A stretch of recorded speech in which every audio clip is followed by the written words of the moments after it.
When a disease breaks out, the people in charge have to make some incredibly tough calls. How do you protect an entire community without taking away the rights of an individual?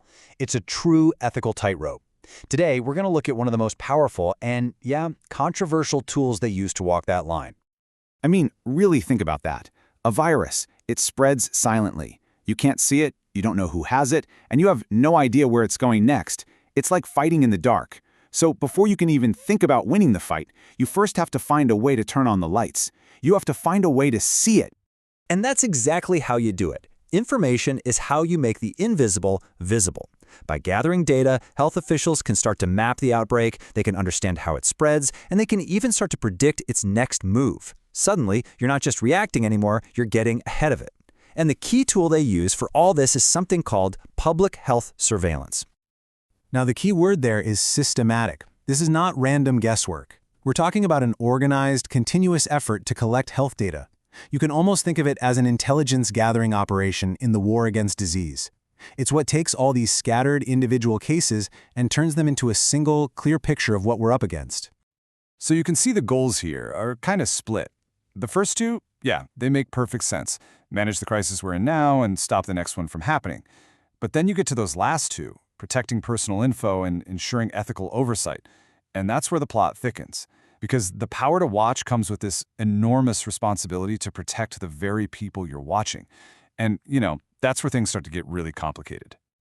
And here's the absolute heart of the issue. Surveillance data, it isn't just numbers on a spreadsheet. Every single data point is a person. It's a name, a diagnosis, maybe even a family history. In order to see the disease, you have to see the individual. And that creates this massive ethical tension. And this chart really lays that tension bare. On one side, you've got these critical public health goals, tracking the disease, controlling the spread, protecting the whole community, all good things. But on the other side, you have some very real, very serious risks to people.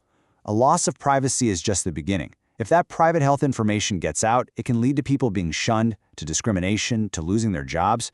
We're talking about serious psychological distress. Yeah, and let's be super clear. These arms are not just theoretical what-ifs. The World Health Organization is really explicit about this. A breach of confidentiality can cause real, tangible damage to a person's life. So that leads to the million-dollar question.